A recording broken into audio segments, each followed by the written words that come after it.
Intro. Why, in the richest country on earth, are millions of Americans struggling to buy food? Why does a mother stand inside a grocery store, staring at prices, calculating what she can no longer afford? Why are working people with full-time jobs, skipping meals? America produces enough food to feed millions.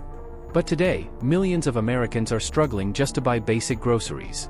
This isn't only about inflation. This is about survival. Part 1, the grocery crisis. Just a few years ago, most American families could fill a shopping cart without fear. But after the pandemic, everything changed. Food prices exploded. Transportation costs increased. Fuel prices surged.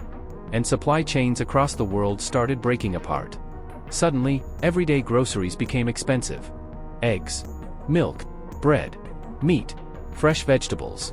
Basic necessities slowly turned into luxury decisions. Today, many Americans walk into grocery stores with anxiety. They compare prices. They remove items from their carts. They buy less food, for more money. And millions of families are now changing the way they eat, simply because they cannot afford what they used to buy. Part 2, why is this happening? Inflation. When gas prices rise, everything becomes more expensive. Farmers spend more money growing food.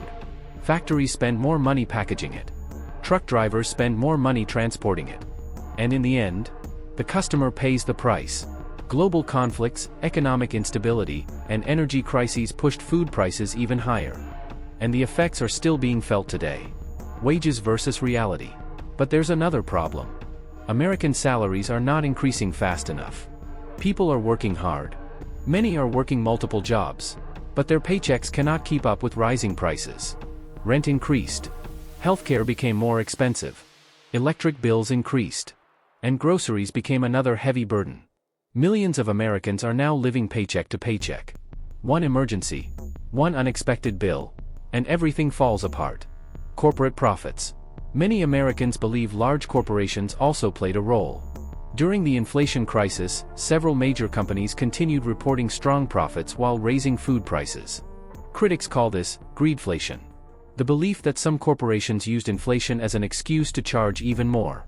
Whether completely true or not, one thing is clear. Trust in the system is disappearing. Part 3, who suffers the most? The grocery crisis affects almost everyone. But some people suffer far more than others. Single parents, low-income workers, retired elderly citizens, and millions of children. Food banks across America are seeing more families than ever before. Many parents are skipping meals so their children can eat. Some elderly Americans must choose between medicine and groceries. And for children, the consequences can last for years. Poor nutrition affects health. It affects learning. It affects future opportunities. And slowly, the crisis spreads deeper into the middle class. Part 4, the emotional impact. This crisis is no longer only financial. It's psychological. Americans are becoming emotionally exhausted. Many people no longer believe hard work guarantees stability. Credit card debt is rising. Savings are disappearing. And younger generations are beginning to question the future. For many people, the American dream no longer feels real. Final part, what happens next? So, what happens next?